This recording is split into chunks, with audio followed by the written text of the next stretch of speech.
सभी साधक आराम से बैठ जाएं। शरीर का तनाव रहित करने का प्रयास करें। किसी को टेक लगानी हो लगा लें, और चश्मा जरूरी ना हो तो उतार सकते हैं। प्रेम, थोड़ा सा आवाज हल्की आ रही है। अच्छा जी। अब भाई प्रभु जी, अब बेटर है जी। जी।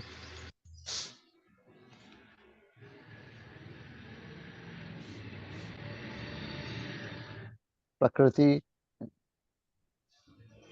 अपने चारों तरफ ऐसा आभास करें कि हम प्रकृति की गोद में सानिध्य में बैठे हैं। प्रेम, आवाज फिर कम हो गई। थोड़ा सा माइक को अगर पास ले आएंगे। एक सेकंड प्रभु जी। अब भाई प्रभु जी, अब ठीक है जी। अच्छा जी। जी।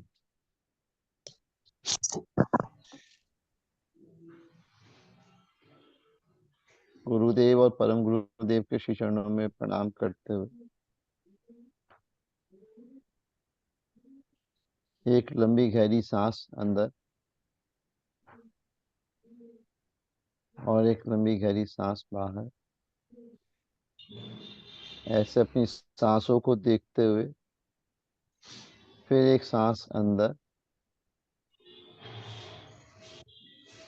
और एक सांस बाहर।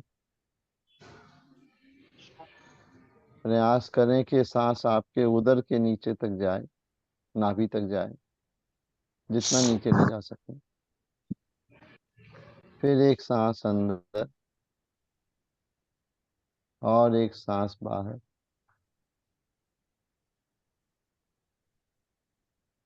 इसी क्रम के अंदर करते हुए पहले हम ओम अक्षर का उच्चारण करेंगे, फिर हम अक्षर का उच्चारण करेंगे। ये गहरी सांस अंदर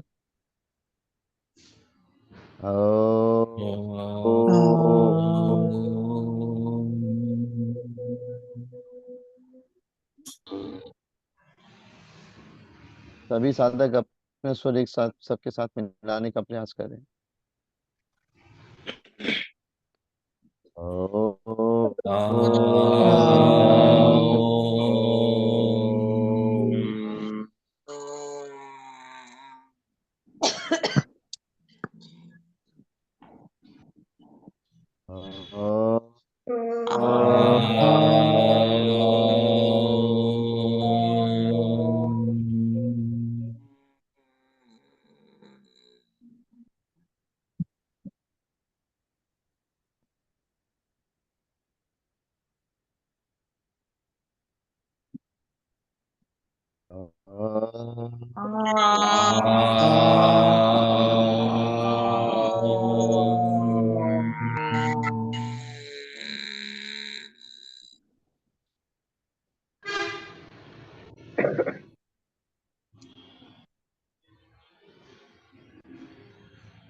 आ, आ,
आ,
हम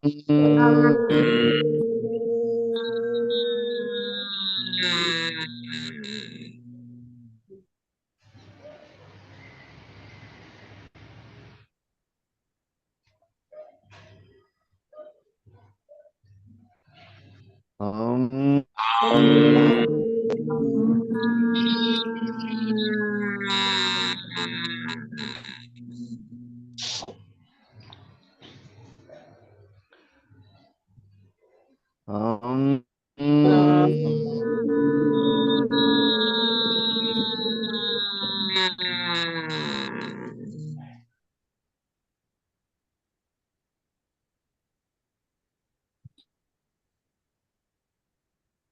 अम आम अम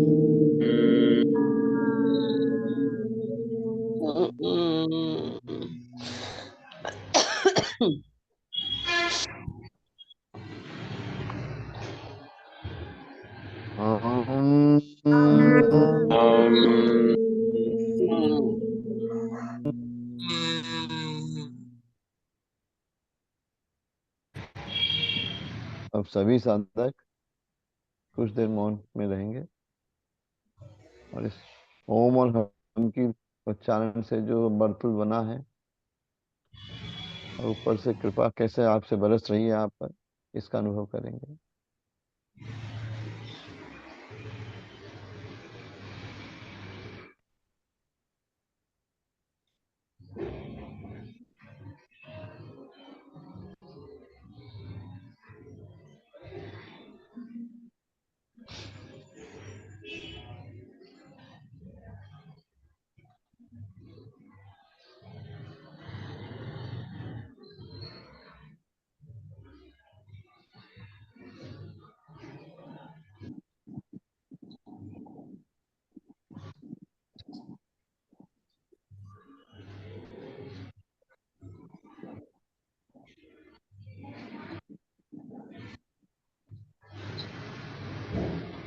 सभी साधक अपने दोनों हाथों की अंगुलियों को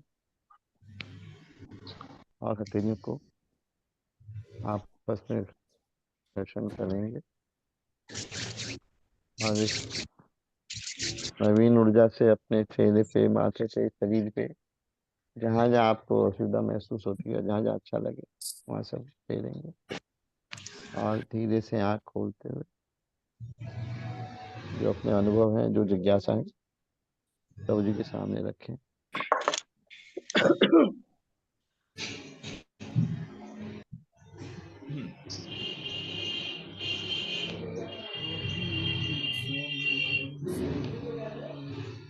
की अद्भुत घड़ी है, अभी स्वयं से मिलने की अद्भुत घड़ी है। तनिक पास बैठो, यही वो घड़ी है, अभी स्वयं से मिलने की अद्भुत घड़ी है, अभी स्वयं से मिलने की अद्भुत घड़ी है। तनिक पास बैठे, यही वो घड़ी है, अभी स्वयं से मिलने की। ये दृष्टि अलौकिक है, मुक्ति का पासा। ये दृष्टि अलौकिक है, मुक्ति का पासा।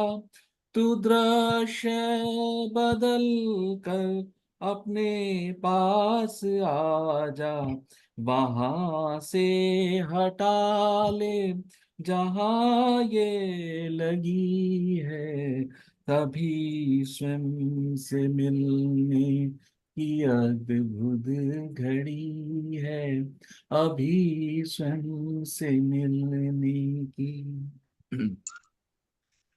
है आती और जाती निरंतर ये सांसें, है आती और जाती निरंतर है ये सांसें। यही खेल हर दम तुझे कुछ पड़ी है, जरा चलती सांसों को खुद से मिला दे, अभी स्वयं से मिलने की अद्भुत घड़ी है, अभी स्वयं से मिलने की। ये जीवन जगत एक ईश्वर का सपना, ये जीवन जगत एक ईश्वर का सपना। सभी जीव पाले स्वरूप अपना, तेरी उन्नति को पुण्य आत्मा खड़ी है, तेरी उन्नति को पुण्य आत्मा खड़ी है। तनिक पास बैठे, यही वो घड़ी है। अभी स्वयं से मिलने की अद्भुत घड़ी है। तनिक पास बैठे, यही वो घड़ी है। तनिक पास बैठे, यही वो घड़ी है। कोई साधक कुछ कहना चाहते हैं तो अपने आप को मैं कहना, अनम्यूट करके अपनी बात रख सकते हैं। सर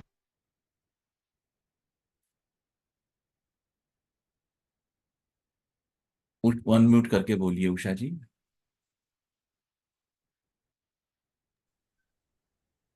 सर मैं ना हमेशा सेशन में नहा धोकर पूजा कर बैठती हूँ हमेशा। तो कल मुझे देर हो गई उठने में, तो मैं सेशन उठकर और फ्रेश होकर और सेशन में ज्वाइनिंग कर ली।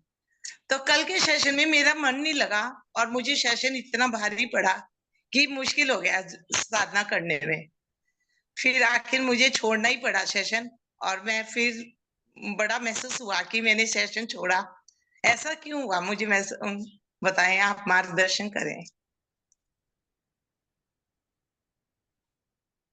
जीवन में जो भी परिस्थिति हमारे सामने आती है वो सारी की सारी पैदा होती है हमारे बिलीफ सिस्टम से।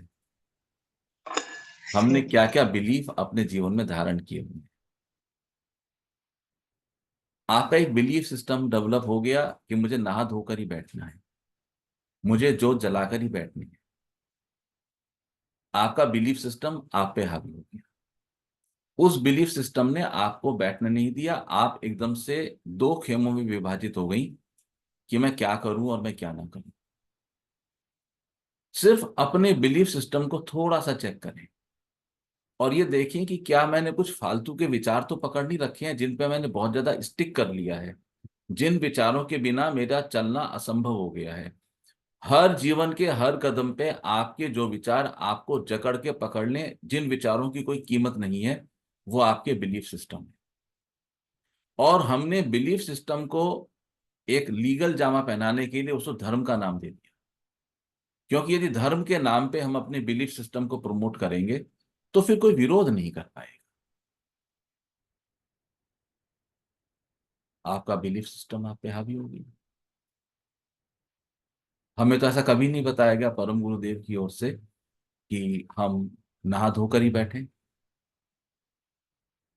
अक्सर एक तो बात मैं कहता हूं कि भाई कपड़े थोड़े ढीले हों, साफ हों, फेस वॉश कर लो, फ्रेशनेस रहनी चाहिए। आपको जान के हंसी आएगी कि बहुत बरसों के बाद मैं आज नहा के बैठा हूं सेशन में। मैं कभी नहीं बैठता नहा के, क्योंकि मुझे अनीज फील हो रहा था, आज गर्मी लग रही थी। तो वो आवश्यकता थी शरीर की। कल की बात आपको मैं याद दिलाऊं। जीव को इस जीव का संसार मिलना चाहिए, पढ़ा होगा आप सबने। जीव को इस जीव का संसार मिलना चाहिए। हमारा जो अपना संसार है, जीवात्मा जगत, वो हमें मिलना चाहिए। लेकिन इस जीवात्मा जगत में के और हमारे बीच में जो एक अड़चन है वो तो शरीर है। तो शरीर का क्या करेंगे? जीव को इस जीव का संसार मिलना चाहिए, शरीर को इस जीव से सम्मान मिलना चाहिए। जब तक शरीर हमारे पास है तो शरीर का सम्मान सबसे पहले। अगर आपका शरीर आपको अनुमति देता है कि आप सुबह नहाएं, पूजा करें, करिए। नहीं देता है तो देर से नहाएं। क्योंकि कल को अगर तबीयत खराब हो गई और अस्पताल में भर्ती हो गए तो जो बरसों का नियम चला आ रहा है कि हम तो नहा के और जोत लगाए बिना चाय भी नहीं पीते, उसका क्या होगा? वहां पे तो डॉक्टर कहेगा कुछ खाओ, मुझे आपको इंजेक्शन देना है, गोली देनी है। तो डॉक्टर से कहेंगे कि डॉक्टर साहब ऐसी ऐसी व्यवस्था है, मुझे तो पहले स्नान करना होगा। तो डॉक्टर कहेगा नहीं, ये अस्पताल है, आप परेशान ना हो। वहां पर आपका माइंड एक्सेप्ट करेगा, आपका बिलीफ सिस्टम ये बना हुआ है कि हॉस्पिटल में जाके मुझे एक्सेप्टेबल है। आपके ही एक ही बिंदु पे दो बिलीफ सिस्टम है कि जब मैं घर पर हूं तो बिना नहाए धोए और जोत जलाए मुझे कुछ खाना पीना अलाउड नहीं है, लेकिन जब मैं इसी शरीर के साथ अस्पताल में भर्ती हूं तो वहां का बिलीफ सिस्टम आपको अनुमति दे रहा है कि आप नहाने की आवश्यकता नहीं। बिलीफ सिस्टम है आपके। अपने बिलीफ सिस्टम पे काम करना चाहिए। जब तक आप बिलीफ सिस्टम पे काम नहीं करेंगे, आध्यात्मिक रूप से उन्नत होने के बहुत सारे मार्ग आप गंवा देंगे, आप उनको स्वीकार ही नहीं करेंगे। बिलीफ सिस्टम के साथ जो सबसे बड़ा पीछे से लग के उसका एक कनेक्शन आता है, वो आता है फियर फैक्टर। एक तो हुआ बिलीफ सिस्टम, अब बिलीफ सिस्टम को ऊर्जा चाहिए कि बिलीफ सिस्टम हमारा कंटिन्यू चलता रहे, मरे नहीं। तो बिलीफ सिस्टम अपने जीने की ऊर्जा प्राप्त करता है फियर फैक्टर से।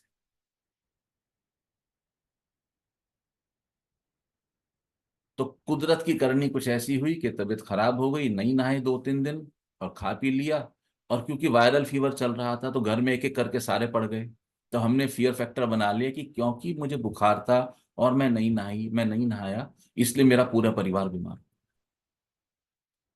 बिलीफ सिस्टम को बल मिल गया फियर फैक्टर से।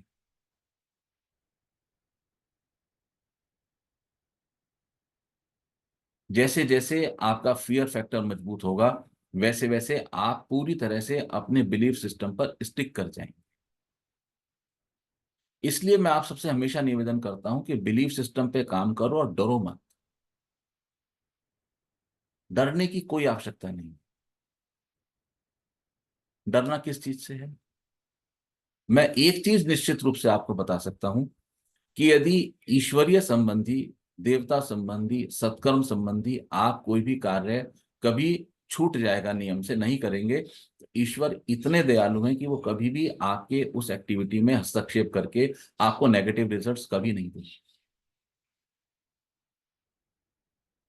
वो दया के सागर हैं, करुणामान है, फुल ऑफ कंपैशन है। तो बिलीफ सिस्टम उषा जी आपका, आपके भीतर अगर अपने बिलीफ को छोड़ने की गुंजाइश है। बहुत अच्छे प्रयोग किए ना प्रेमानंद ने इस चीज को लेके। थोड़ा सा अपने बिलीफ सिस्टम पे काम कीजिए। मेरे पास कई बार फोन आ जाते हैं, कोई परेशान है, समस्या में है, क्या करेंगे? नहीं नहाएंगे, 11 बजे नहाएंगे। मैंने तो कभी नहीं आप लोगों को बताया कि मैं रोज सुबह नहा लेता हूँ। बताया क्या कभी? नेवर। नहीं। लेट नहा लेंगे। तो 11 बजे नहाएंगे और मैंने रात डिनर किया था 8 बजे। तो अब भट्टी को तो ईंधन चाहिए, तो क्या करेंगे? तो 11 बजे नहाएंगे, नहाने के बाद फिर पूजा करेंगे, फिर भोजन करेंगे। मैं तो ऐसे कभी नहीं मानता, नहीं करता कभी। मुझे भूख लगेगी तो मैं खाऊंगा, क्यों नहीं खाऊंगा? हैलिट। तो उसके लिए न्यूनतम शर्त क्या है भोजन करने के लिए? माउथ वॉश जरूरी है। माउथ वॉश कीजिए, मुंह साफ हो जाएगा। हाथ मुंह धो सकते हैं, वो आपकी अपनी इच्छा पे है, स्व इच्छा पर। करके देखिए, आप अपने को बहुत रिलैक्स फील करेंगे।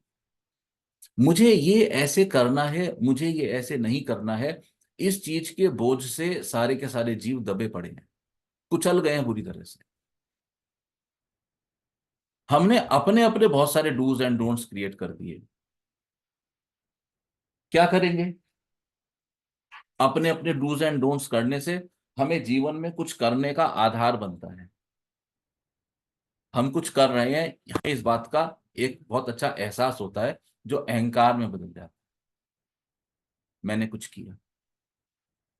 मत करो कुछ, आवश्यकता नहीं है करने की। जब छोटे थे तब कहाँ करते थे? बिस्तर पे ही पॉटी करते थे। साफ होती थी ना, व्यवस्था करती थी ना प्रकृति। तो वो उस समय की अवस्था थी, ये आज की अवस्था है। मैं तो कहता हूँ सुबह उठ के भूख लगे, जो आपको सुविधा हो, जो अच्छा लगे, जो आपको हजम हो जाए, जो सुपाच्य हो, भोजन करो आराम से। लेकिन काम करो अपने बिलीफ सिस्टम को तोड़ने पर। क्योंकि एक बिलीफ सिस्टम अगर आपके भीतर आ गया तो वो दूसरी चीज को डिरेल कर देगा। साधना छोड़नी पड़ गई, मन में पाप आ गया, आपको पता ही नहीं कि सामने जो साधना कर रहे हैं सारे सब बिना नहाए बैठे हैं। पॉसिबल है एक आदमी तो ब्रश भी ना करा हो। ये सारी टोली ही ऐसी है। यहाँ पे आपका होना महत्वपूर्ण है। यहाँ पे आपका स्नान किए हुए होना महत्वपूर्ण नहीं है।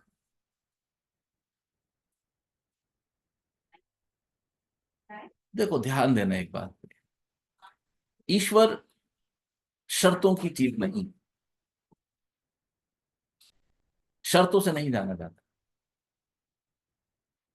वो बेशर्त है, निशर्त है। शर्त हटा दो तो ईश्वर है। आप जब, आपका बेटा जब छोटा था और वो खेले आंगन में और वो पॉटी कर ले और वो बुलाए या रोए, अभी आपको शर्त थी क्या? आप पराठे बनाती थी, वही चकले पे वो आधा बिला हुआ पराठा छोड़ा, गैस बंद करी और भाग गई। कोई शर्त नहीं है उठाने की। तो अब आप भोजन करने बैठ गई, उधर से आवाज आ गई नैपी चेंज करनी है। तो जो कौर आधा लगा था वो प्लेट में ऐसा कैसा छोड़ दिया उठ के? कुछ शर्त नहीं है। प्रेम कभी भी शर्तों के अधीन नहीं होता। शर्तों के अधीन व्यापार होता है, प्रेम शर्त के अधीन नहीं होता। आपका बिलीफ सिस्टम आपकी अपने से शर्त है, उस शर्त को छोड़ दो। उसको छोड़ोगे तो आप पाओगे कि जीवन बड़ा हल्के हल्के होके गुजरना शुरू हो गया। इन्हीं दीवारों को तोड़ना है, इसी पर ही काम करना है। जितनी तेजी से इन दीवारों को तोड़ोगे उतनी तेजी से जीवन परिवर्तित होगा। शर्त हटाओ, प्रयोग करके देखो, डेलिबरेटली करके देखो कि बिना नहाए ही बैठना है। फ्रेशनेस के लिए फेस वॉश कर लो, कान गीले कर लो, फ्रेशनेस आ जाती है। हाथ और भुजाएं गीली कर लो।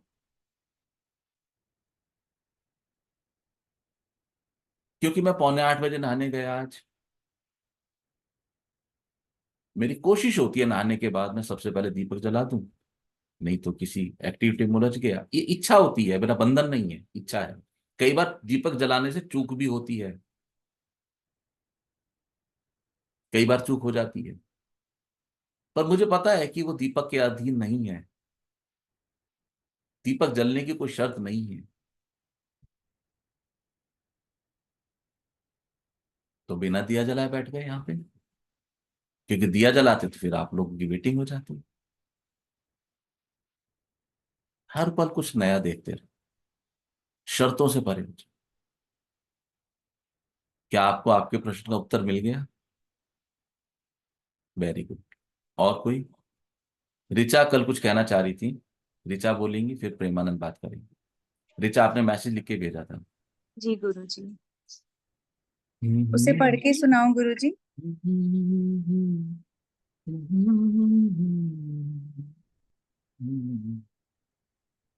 प्रणाम गुरुजी। मेरे कुछ संशय थे। आज जब आपने थे पूछा कि क्या थे है कल का मैसेज संशय आज समाप्त करके है आए। नहीं, अभी भी है। आज जब आपने पूछा कि क्या मृत्यु का ख्याल आता है, तो मैंने पाया कि मृत्यु का ख्याल या डर तो नहीं, परंतु मुझे बूढ़े या असहाय होने का ख्याल कभी कभी मन में आता है, पहले से ज्यादा। आप साधना से हुए चेंजेस डिस्कस कर रहे थे, तो मैं इस निष्कर्ष पर पहुंची कि साधना परिवार से जुड़े रहने और थोड़ी बहुत साधना के फलस्वरूप मुझ में कुछ चेंजेस आए हैं। जो परिस्थिति मेरे वश से बाहर है उसकी चिंता अब मैं नहीं करती, ईश्वर और सृष्टि पर छोड़ देती हूँ। लेकिन जिस स्थिति में मुझे डिसीजन लेना है या कुछ करना है उससे मैं अभी भी काफी स्ट्रेस्ड हो जाती हूँ। यानी अभी भी कर्ता भाव बहुत है और कभी कभी कंफ्यूज हो जाती हूँ कि मुझे करना है या इस स्थिति में सृष्टि के संदेश का वेट करना है। कृपया मार्गदर्शन करें। मृत्यु के ख्याल से डर तो नहीं आता, लेकिन बूढ़े या असहाय होने का ख्याल। तो बूढ़ा और असहाय आप कब होंगी? मृत्यु से पहले। Not sure. Not sure. कब होंगी? पता नहीं भविष्य देगा। में। भविष्य में। है ना? भविष्य में। बात तो वर्तमान की है।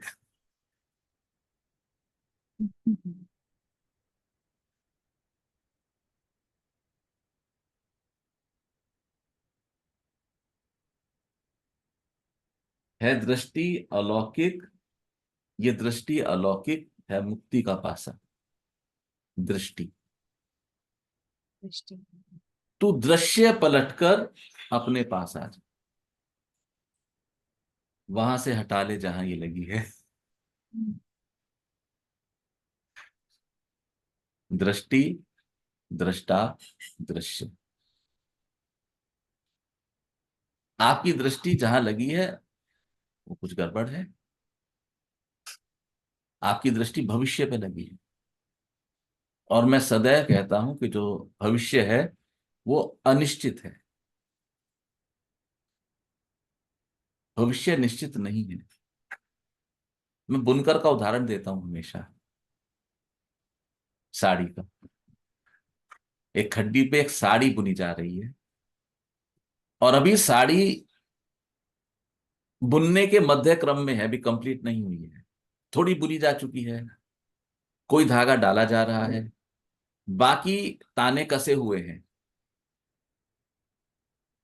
वहां डिजाइन अभी निश्चित नहीं है। तो जो साड़ी बुनी जा चुकी है वो जीव का अतीत है।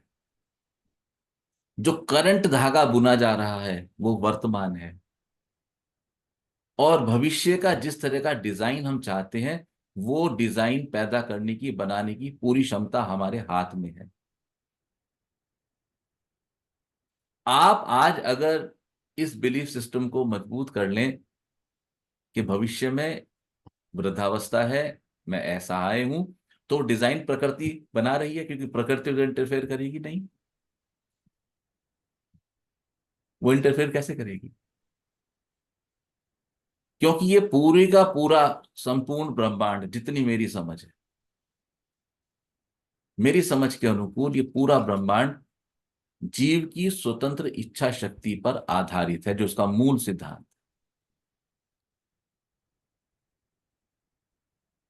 अगर आपकी स्वतंत्र इच्छा शक्ति ये कहना चाहती है कि बची हुई बुनाई में मुझे कष्ट है, वृद्धावस्था है, मैं ऐसा आए हूं, तो डिजाइन बन रहा है, कोई दिक्कत नहीं है, ऐसा ही होगा।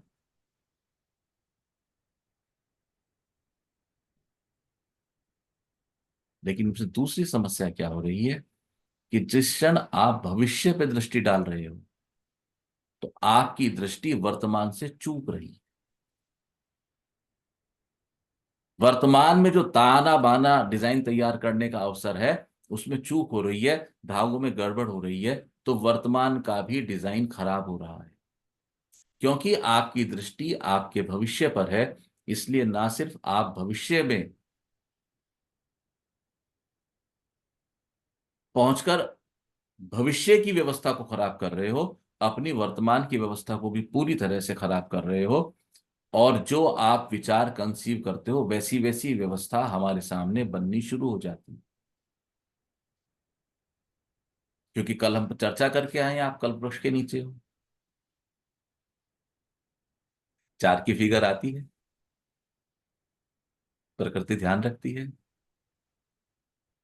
प्रकृति को इस बात का चेत नहीं है कि ये आपके हित में है या अहित में है। प्रकृति को इस बात का चेत है कि आप क्या चाहते हो। आप अमृत चाहते हो तो कल्पवृक्ष आपको अमृत उपलब्ध करा देंगे। आप विष चाहते हो तो कल्पवृक्ष आपको विष उपलब्ध करा देंगे, क्योंकि दोनों ही चीज प्रकृति की उपजाई हैं। तो वहां पर द्वैत तो है नहीं। उनके लिए जितना अच्छा अमृत है उतना ही अच्छा विष भी है।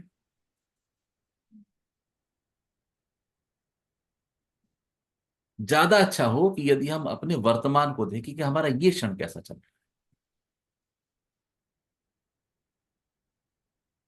हमारी साधिका उषा जी,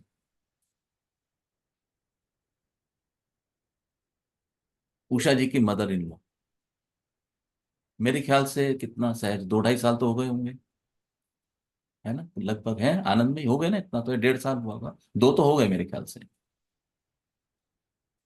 कुछ नहीं कर पाती हैं, कुछ नहीं। और आपने उषा जी का जवाब सुना अभी थोड़ी देर पहले। वो मेरे हाथ के अलावा किसी का बना खाती नहीं, तो तुम्हें क्या जरूरत, क्या है तुम्हें साधना आने की। साधना तुम्हारे आएगी, डोंट वरी। प्रकृति अपनी व्यवस्थाएं सारी करती है।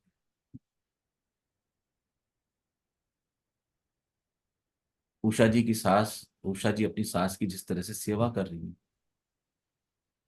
और हमारे सामने का देखा है, कोई ऐसा झूठ प्रपंच नहीं है, और 1-2 दिन की बात नहीं है, लंबे समय से कर रही है।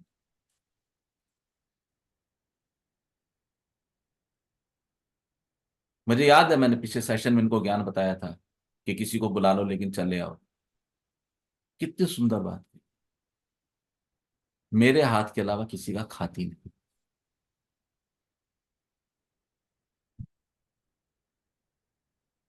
तो उनकी व्यवस्था हो रही है ना, उनकी सेवा हो रही है। अगर वो अवसर आएगा तो उसमें भी काम हो जाएगा, प्रकृति करेगी, लेकिन आज से क्यों परेशान होंगे।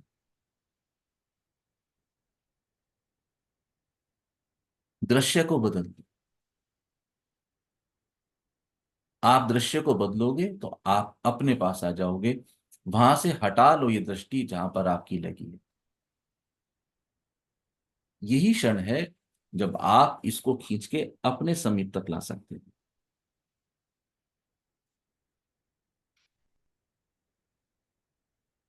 जो परिस्थिति साधना के फलस्वरूप मुझे कुछ चेंजेस आए हैं, जो परिस्थिति मेरे वश से बाहर है, उसकी चिंता अब मैं नहीं करती, बहुत अच्छा करती हूँ।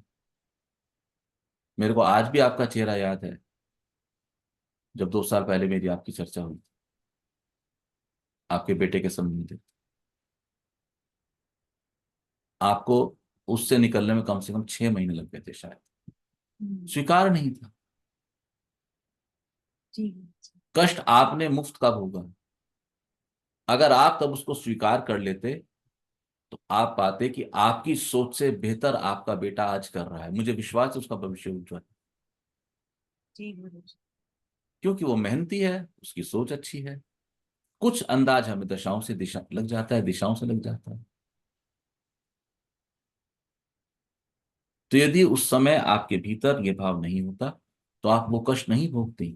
आपकी उस समय की साड़ी की बुनाई के प्रिंट खराब हो गया। जी गुरु जी। उसकी चिंता अब मैं नहीं करती, ईश्वर और सृष्टि पर छोड़ देती हूँ। अच्छा करती हो। लेकिन जिस स्थिति में मुझे डिसीजन लेना है या कुछ करना है, उसमें मैं काफी स्ट्रेस हो जाती हूँ। कर्ता भाव तो रहेगा, हमें उसमें आपत्ति नहीं है, स्ट्रेस हो जाती हूँ और कभी कंफ्यूज हो जाती हूँ। तो आप मुझे कुछ एग्जाम्पल देकर समझाएं कि किस अवसर पर आप स्ट्रेस होती हो और कंफ्यूज होती हो। तब मैं आपको बताऊंगा कि कहां पर आपको किस परिस्थिति में सृष्टि के संदेश की प्रतीक्षा करनी। हम्म, अभी तो गुरु जी एकदम से दिमाग में नहीं आ रहा, पर मैं बताऊंगी अगर ऐसा होगा। ऐसा क्योंकि नहीं है। आप डॉक्टर हैं पेशे से, जी। और मरीज आपके पास पहुंचे और आप कहें उसको कि बताओ क्या समस्या है, वो कहे अभी महसूस नहीं हो रहा, मैं जब आएगा दर्द तो बताऊंगा। उसको दर्द का ख्याल है, उसको दर्द नहीं है। तो आप कहेंगे उसको ठीक है, वो तो दर्द तब आना, अभी जाओ आप ठीक हो। उसको दर्द का ख्याल है, उसको दर्द का ख्याल बेचैन करता है, उसके बिलीफ सिस्टम में कोई पॉइंट पड़ा हुआ है, फियर फैक्टर। वो फियर फैक्टर उसके जीवन में रिजल्ट नहीं दे रहा है, शरीर के अंगों में दर्द दुखन पैदा नहीं करता है, लेकिन क्योंकि उसके मानस में वो पड़ा हुआ है, इसलिए उसको दर्द का ख्याल है कि मुझे दर्द होगा। और उस बेहोशी में वो आपके पास सामने चला आया।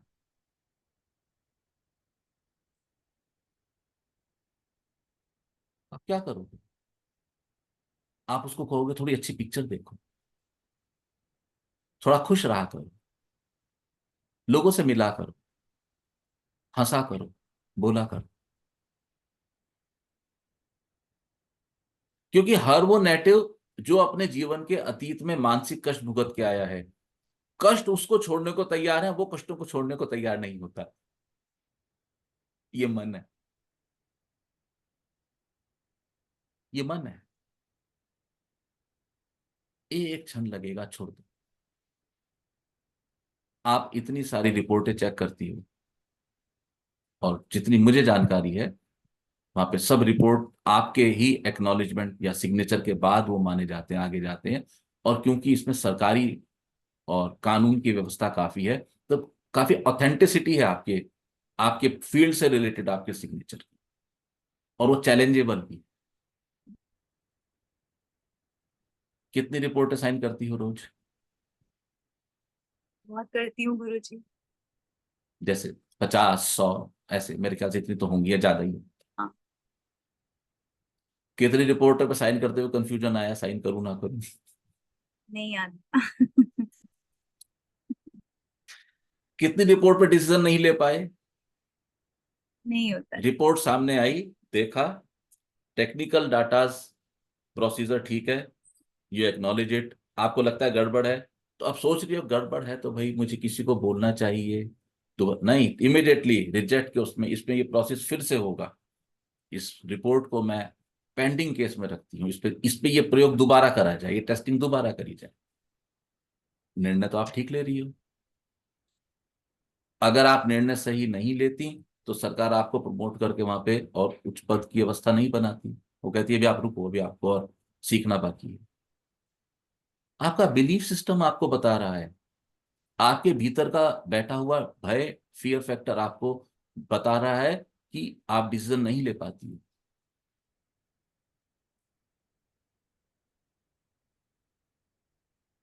एक व्यक्ति का मैक्सिमम समय अपने प्रोफेशन पे जाता है, और वो मैक्सिमम डिसीजन प्रोफेशन पे लेता है। और आपके डिसीजन के साथ एक जो मुख्य बिंदु ये है जुड़ा हुआ, कि यहाँ पे लोगों के स्वास्थ्य जुड़े हुए हैं, उनका जीना मरना जुड़ा हुआ है, बहुत सेंसिटिव पॉइंट है।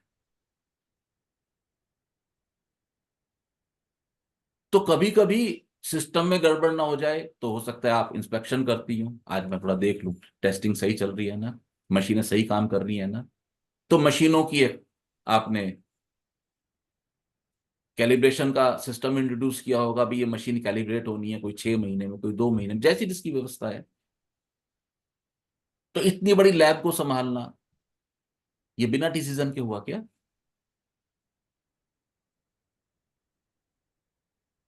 आप देखो आप अपने को कितना अंडर एस्टिमेट करते हैं। जब हम स्वयं ही खुद को गिराने पे आ जाएं तो फिर किसी और की आवश्यकता थोड़ी है, फिर किसी और की आवश्यकता है ही नहीं। तो जितने निर्णय हुए, जितने डिसीजन हुए संसार के तल पे, वहां पर बुद्धि का प्रयोग करना है। बुद्धि आपको पूरा मार्गदर्शन देगी। जितनी अवस्थाएं हुई अध्यात्म से रिलेटेड, वहां पर आपको प्रकृति के संदेश की प्रतीक्षा करनी। प्रकृति का संदेश आएगा नहीं आएगा, आप उसको समझ पाओगे नहीं समझ पाओगे, समझने के बाद उसको एक्नॉलेज कर पाओगे नहीं कर पाओगे, ये यात्रा लंबी है। क्योंकि प्रकृति के संदेश जिस तरह से आएंगे तो आपको ये एक्सेप्टेंस होने में बहुत टाइम लगेगा कि हाँ, ये प्रकृति का संदेश है। ये एक लंबी क्रिया है। धीरे धीरे धीरे धीरे जैसे आपको मैसेजेस मिलने लगेंगे, आप पाएंगे कि मेरे को सहजता में एक विचार उतर आया, मैंने काम किया तो मेरा विचार सफल हुआ। रुद्रप्रिया ने परसों जब गाड़ी की डिलीवरी ली, तो गाड़ी डिलीवर होने के लिए तैयार है, रिबन बन चुके हैं, गुब्बारे लग चुके हैं, केक आ चुका है, गाड़ी हैंडओवर कर दी गई है, फोटो खींच चुकी है। अब गाड़ी चलाए तो गाड़ी स्टार्ट ही ना हो। गाड़ी स्टार्ट ही ना हो, क्या करा जाए, क्या करा जाए, क्या करा जाए। तो बात यहां तक आई कि नहीं देंगे फिर आज डिलीवरी। तो रुद्रप्रिया ने कहा ये नहीं है, मैं आज ही लेके जाऊंगी। वो पहली वेट करती थी 2 हफ्ते से, आज ही लेकर जाऊंगी। तो जब ये आ गई बात आज ही लेकर जाऊंगी, तो तभी किसी के विचार, मस्तिष्क में विचार आया।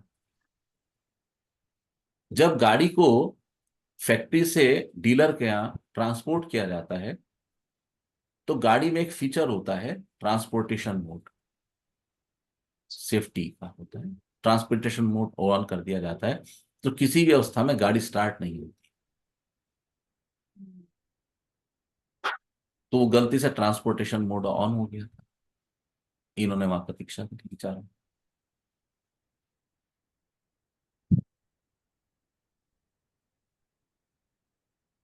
अब वो पॉइंट क्लियर हो गया, उन्होंने ठीक किया, गाड़ी लेके आ गई है। तो पहले तो गाड़ी की पहले वेटिंग हुई, जो 10-12 दिन, क्योंकि रुद्रप्रिया का आग्रह था कि दरबार से जो डेट बताई जाएगी उस डेट को ही गाड़ी लेगी। उसने अपने उस संकल्प को पूरा किया। दूसरी वेटिंग यहां हो गई, क्या करोगे। तो फिर जब हम गाड़ी की पूजा के लिए जाने लगे, तो रोली की कटोरी रह गई यहीं पर। गुरु माँ ने कहा चलिए, मैंने कहा ठीक है। हम लोग निकल गए। अब आप जान के हंसेंगे, जब वो रोली की कटोरी लेके चलने लगी तो कुछ काम था, किसी व्यक्ति ने लिफ्ट को रोक लिया। लिफ्ट रुकी रही,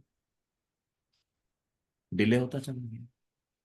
हम गाड़ी पर खड़े रहे, खाली सब लोग हंसी मजाक करते रहे। तो यहां देखिए, शायद यही 3 डिले हुए थे ना। यहां देखिए, यहां एक लय बनी है, डिले होने की एक रिदम तैयार होगी, एक लय बन रही है। तो हर वो अवस्था जिसमें आपको तुरंत निर्णय नहीं लेना है, संभावना है, स्पेस है, वहां पर प्रकृति को अपना काम करने दीजिए। ना तो रुद्रप्रिया ने मुझे कहा कि आपने तो इतनी लेट डेट दी है, मैं नहीं करूंगी। ना इन्होंने वहां पर कहा कि ये सब क्या है, आप न्यूसेंस क्रिएट कर रहे हैं। रुद्रप्रिया ने सिर्फ इतना कहा कि मैं गाड़ी आज ही लेकर जाऊंगी। लेकिन ये नहीं कहा कि 10 मिनट में करो, या तो उनको उन्होंने कुछ अपशब्द का, ऐसा कुछ नहीं है। तो प्रकृति की जो ताल है उसको जैसे धीरे धीरे जैसे हम समझेंगे, तो आपको एक फ्रीक्वेंसी दिखाई दी, एक लय दिखाई दी।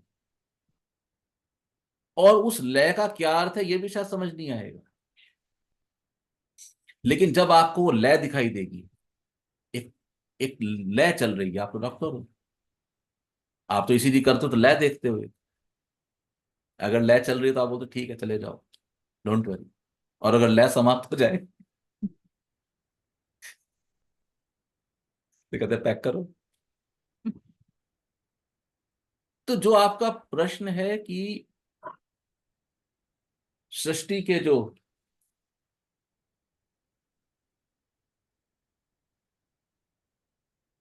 मुझे कुछ करना है या इस स्थिति में सृष्टि के संदेश वेट करना है, तो जो आपका प्रश्न है, आपको प्रकृति के संदेश का वेट नहीं करना है, प्रतीक्षा नहीं करनी है, ऑब्जर्व करना है। जीवन की लय को चलने दो और जो घटित हो गया है उसको ऑब्जर्व करो।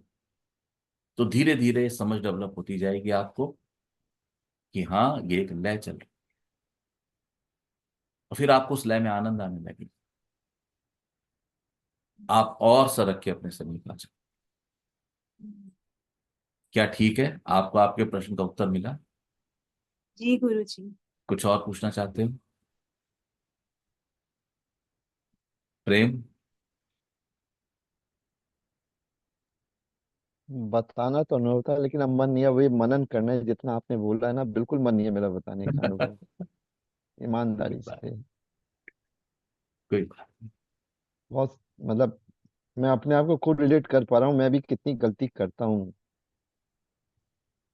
अरे गलती तो कुछ है ही नहीं, अवस्थाएं हैं।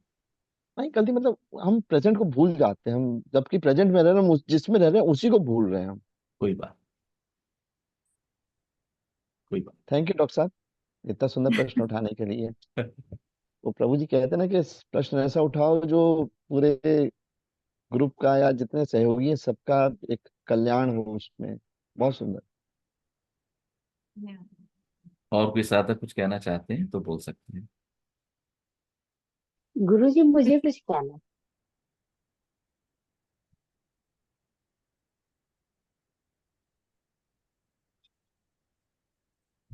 क्यों डरूं मैं उस अनजाने पल से, जो पल हर पल जी रहा हूं मैं, अनुभव पल पल पी रहा हूं मैं, अंतर नहीं अब जीवन में और मृत्यु में रहा, पहलू एक ही सिक्के के, अंतर मन को ये जचा, डर भला किस बात का कोई आकर बताए मुझे, मृत्यु का आलिंगन अनुभव कोई आकर कह दे मुझे, नहीं अनुभव मृत्यु का तो कृपया मुझे मत भटकाइए, जीव हो जीव की व्यवस्था तनिक अपनाइए, गर नजर ठीक हो तो मार्ग मुझे दिखलाइए, अन्यथा हटकर यहां से लाइन में आ जाइए, क्यों डराते हो जीव को जब क्षण भर का भी अनुभव नहीं, क्या करते हो तुम्हें तनिक भी डर नहीं, जीव की स्वयं से मुलाकात होनी चाहिए, अन्यथा जीवन व्यर्थ है ये बात समझनी चाहिए, मणिकर्णिका शिव के समीप है। आपको पता ना मणिकर्णिका अद्भुत घाट है, यहाँ पर लगातार चिताएं जलती हैं, रेगुलर। काशी विश्वनाथ के बहुत समीप है। मणिकर्णिका शिव के समीप है, पशुपति के समीप है, बागमती के घाट। ये बागमती के घाट क्या है? सेम प्रोसेस है, वहां भी चिताएं जलती हैं। वहां पर एक व्यवस्था है, तिरछा पत्थर है, बॉडी को लाकर उस पर रखा जाता है और अभिषेक का जल वहां से होके निकलता है। मणिकर्णिका शिव के समीप है, पशुपति के समीप है, बागमती के घाट, ऐसे तो व्यर्थ हैं शिव भी और उनके मुक्ति पथ, क्यों शिव का स्थान बना सृष्टि में अलौकिक, क्यों चला सभ्यता का चक्र युग युगांतर से निरंतर, झूठ होता तो क्या चल पाता ये अब तक आज तक, झूठ का फरेब गिरता पल में होता ना सनातन, शिव की साधना बताती जीवन क्या है मृत्यु क्या, जीव की प्रेरणा चलती जीवन से मृत्यु की ओर। ध्यान देना, शिव की साधना बताती जीवन क्या है मृत्यु क्या। अब इसके बाद चेंज है, ध्यान से सुनिए।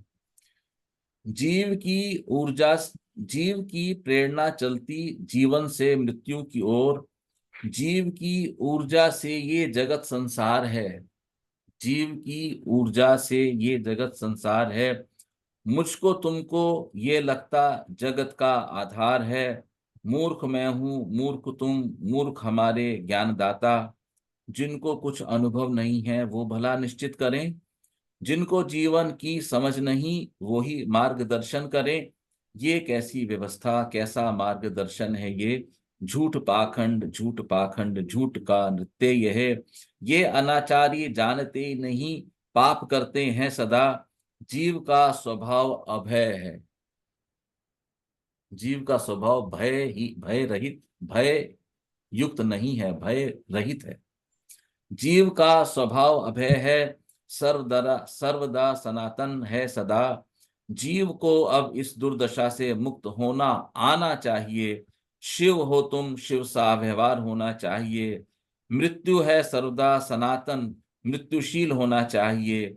चले आओ, चले आओ, मृत्यु को अगर जीना चाहो तो। क्या बहुत कह रहे थे सुंदर, सहज? बहुत ही बोलो। सुंदर। गुरुजी, मैं ये कह रही थी कि जैसे अब कुछ बहुत से लोगों से मिलते हैं, ये ऐसा तो नहीं है कि हम केवल अपने ही घर में रहते हैं, लेकिन जब लोगों से मिलती हूँ तो कभी कभी ये लगता है कि सामने वाला कैसे बिहेव कर रहा है। मतलब लगता है कि वो कुछ, मतलब अजीब सी फीलिंग आती है कि हम इस तरीके की बात क्यों कर रहे हैं। ऑफ कोर्स सामने वाले को नहीं कह सकते कि आप क्या कह रहे हो, बट अपने आप को लगता है कि क्या हम बेकार की बातें कर रहे हैं, क्योंकि उन बातों में लोग उलझे रहते हैं।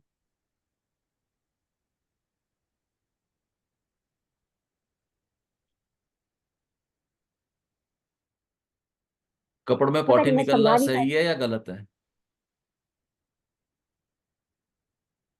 गुरुजी, ये तो एक व्यवस्था है, अगर किसी की तबीयत खराब है तो ये हो सकता है,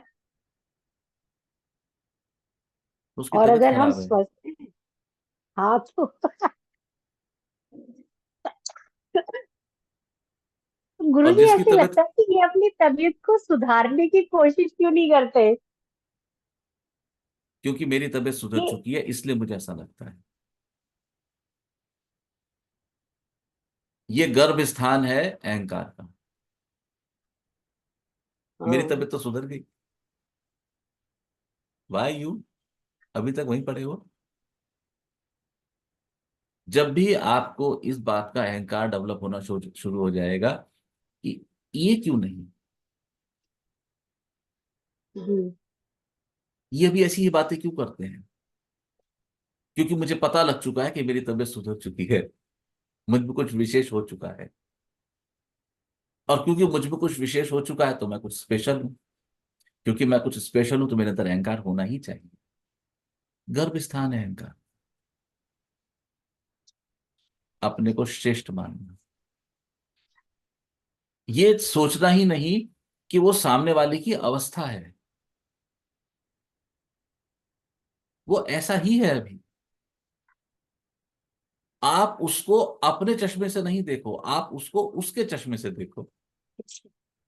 जब तक आप सामने वाले को उसकी अवस्था के अनुरूप नहीं देखना शुरू करेंगे तब तक आप विराट नहीं हो सकते। विराटता में आना है, एक्सपेंशन, अपने को एक्सपेंड करना है। हमने हमेशा शास्त्रों में पढ़ा है भगवान ने कैसे दर्शन दिए, विराट स्वरूप के दर्शन दिए अर्जुन को। क्यों दिए भाई? विराट स्वरूप के दर्शन दे दो बहुत है। यहाँ तो स्वरूप दर्शन नहीं मिलता, तुम वहां विराट स्वरूप के दर्शन क्यों दे रहे हो? What is this Virat?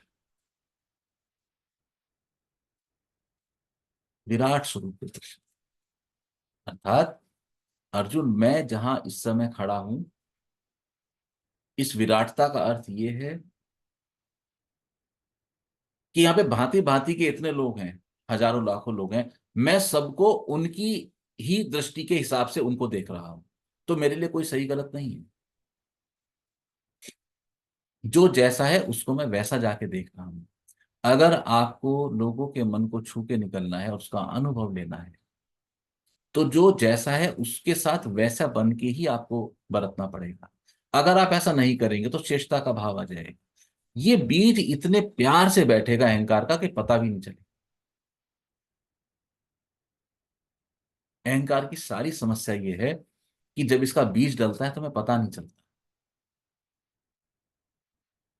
जब इसका पौधा खिलता है तो पता नहीं चलता। जब इसका पेड़ बन जाता है तो हमें पड़ोसी बत खबर करते हैं कि अहंकार आ चुका है।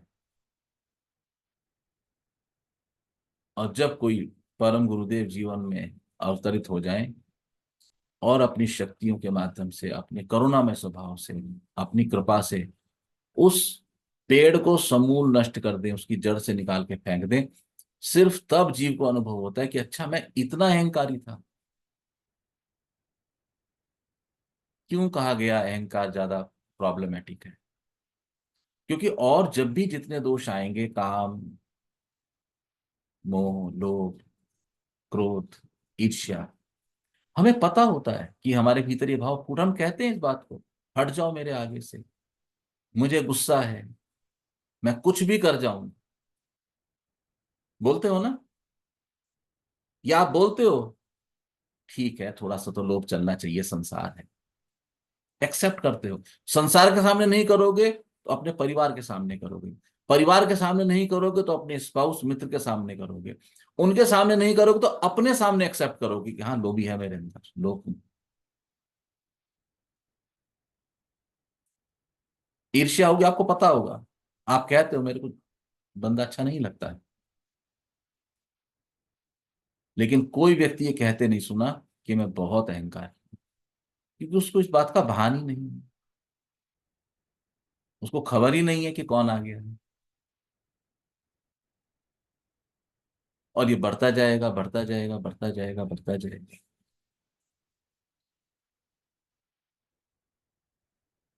तो इसको वहीं पर रोको जहां इसका गर्भाधान हो रहा है। अगर सामने वाला ऐसा है तो ये क्यों नहीं मानते कि इसको भी ईश्वर ने ही बनाया है? तो ईश्वर की रचना में हमें कोई खोट निकालने का तो अधिकार नहीं है। फिर जैसे मैं अपनी स्वतंत्र इच्छा शक्ति से जो वरदान मुझे मिला है तो उनको भी मिला है, इसकी पूरी संभावना है कि वो इस स्वतंत्र इच्छा शक्ति का प्रयोग उन कार्यों के लिए करें जो कि आध्यात्मिक रूप से, नैतिक रूप से ठीक नहीं है। लेकिन किसी को बदलने का आग्रह करना ये बचपन है। तो जब आपको कोई ऐसा व्यक्ति दिखाई दे सामने और ये भीतर भाव आए तो तुरंत अपने पे चले आओ।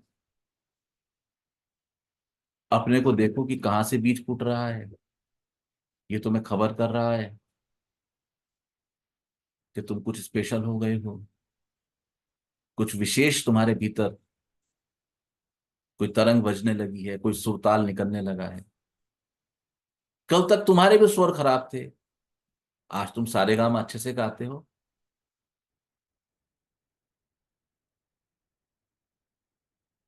तुम्हारे विचित्र वीणा के तार सेट हो चुके हैं, उनके नहीं, उनके हो जाएंगे।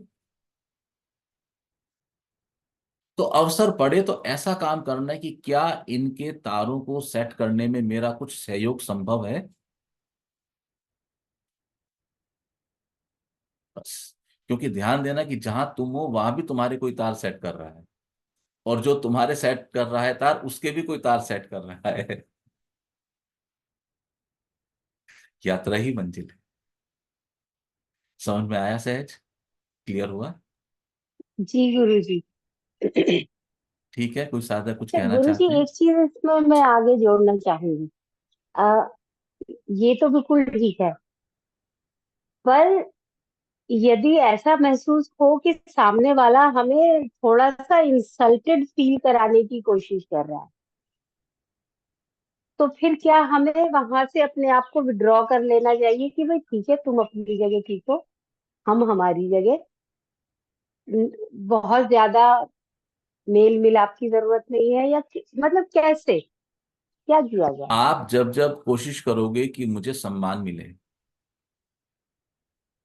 सम्मान मिलने के भाव में जब भी कमी होगी तो आप इंसल्ट महसूस करें। तो सबसे पहले खुद को टेस्ट करें कि जहां मुझे इंसल्ट फील हो रही है, क्या मुझे वहां पे सम्मान का भाव था कि मुझे सम्मान मिले, इसको अपने को टेस्ट करें। ये हुई एक अवस्था। दूसरी अवस्था क्या है कि अब किसी व्यक्ति के अंदर अहंकार ने जड़ जमा ली। तो अहंकार की खुराक क्या है? अहंकार की खुराक है सामने वाले का सम्मान। वो सामने वाले का सम्मान खाए। तो यदि सामने वाला अहंकारी है और उस अहंकार के वश में होके वो नाजायज तरह से आपका अपमान करता है, तो उसको यथोचित उत्तर दीजिए, उसका विरोध कीजिए, वहां से हट जाइए, उससे मत मिलिए, परिस्थिति के अनुकूल निर्णय लीजिए। लेकिन किसी भी स्थिति में अपने आत्मसम्मान से समझौता मत कीजिए। हमें ये जीवन मिला है, हमें इस जीवन को सम्मान के साथ जीना है, अपमान के साथ नहीं जीना है, गरिमा के साथ जीना है। तो आपके भीतर जो जीवात्मा विराजमान है, उनको गरिमापूर्ण तरीके से जीने का और अभिव्यक्त होने का अवसर दीजिए। अगर आपको लगे कि वो आपकी, चाहे वो कितना भी अपना हो, उससे आपको कुछ भी लाभ क्यों ना हो, आपने महसूस किया है ना, मेरे पास कुछ क्लाइंट्स आते हैं जो अगर राइट फ्रीक्वेंसी से बात नहीं करते, मन किनारे कर देता हूं, चाहिए। मेरा आग्रह नहीं कि पैर छू और ये सब करो,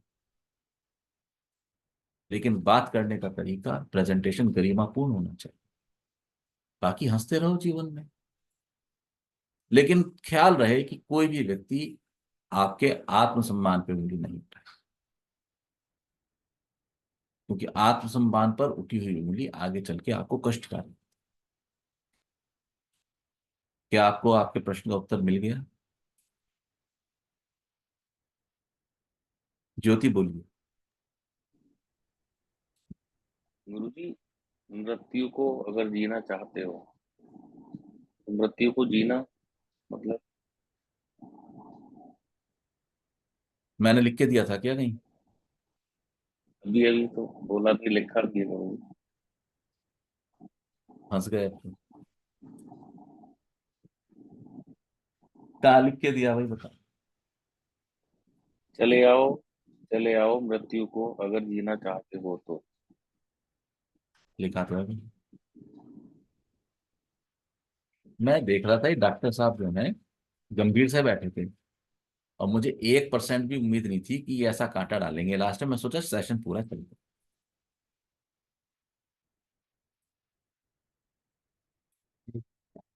करेंगे डॉक्टर साहब से कभी चर्चा, थोड़ा समय दीजिए, थोड़ा समय दीजिए कि जब तक कैनवास तैयार नहीं होगा तब तक रंग काम नहीं करते। रंगों का सही चित्रण करने के लिए पहले कैनवास तैयार होता है। आपकी समस्या यह है डॉक्टर साहब कि मैं जब कैनवास तैयार कर रहा हूं आप उसको पकड़ लेते हैं।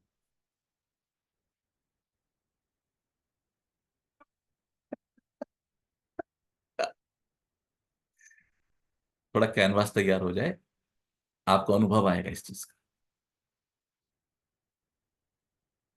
हल्का सा निगाह डालनी है आगे साड़ी की बुनाई पे। जाके बैठना नहीं है, लेकिन ध्यान तो करना ताने बाने का। व्यवस्था तो वर्तमान में ही होगी ना, भविष्य की व्यवस्था वर्तमान में ही होगी। लेकिन 5.5 मीटर की साड़ी अभी 2 मीटर बुनी गई है, पल्ला नहीं बुना गया है, लेकिन पल्ले के डिजाइन की व्यवस्था की जा चुकी है। अभी साड़ी मध्य में, और यदि आप पल्ले का डिजाइन देखना चाहें तो मैं इतना ही कह सकता हूं, थोड़ा प्रतीक्षा करें, हम वहां तक पहुंचेंगे। और वो पल्ला पूरा ऐसा होगा कि आप उसको देख भी पाएंगे, समझ भी पाएंगे, छू भी पाएंगे, अनुभव भी कर पाएंगे, एहसास भी कर पाएंगे, आनंद भी कर पाएंगे। आज यदि मैं वो चर्चा करूं तो शायद थोड़ा सा कंफ्यूजन बढ़ जाए। ठीक है ना? अच्छा पकड़ते हो, बहुत अच्छा पकड़ते हो, अक्सर पकड़ते हो, बढ़िया। ठीक है। अब मुझे एक बात कहूँ, हाँ जी। डॉक्टर साहब का सवाल बहुत अच्छा लग रहा था, 2 बार पढ़ा भी। आपने जो सब अपने भाव लिखे थे वो भी 2-3 बार पढ़े, और शायद 20 बार पढ़ते तो इतना राज समझ नहीं पाते उसका, जितना आज वो क्वेश्चन से कोरिलेट करके अब समझ में आ रहा है कि अरे क्या लिखा गया और क्या पूछा गया। देखा दृष्टि? अब वो प्रश्न भी समझ अब वो प्रश्न भी समझ में आ रहा है, और जो लिखे गए भाव है वो भी समझ में आ रहे हैं। अरे तो ये चीज थी, हम तो पहुंच ही नहीं सकते थे यहाँ तक। दृष्टि कहाँ टिका होगा? जहां टिका होगा वैसे हो जाए दृष्टि।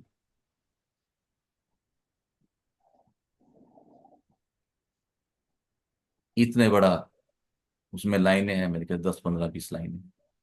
आखिरी लाइन के 4 शब्द उठा के पकड़ लिया ये दृष्टि।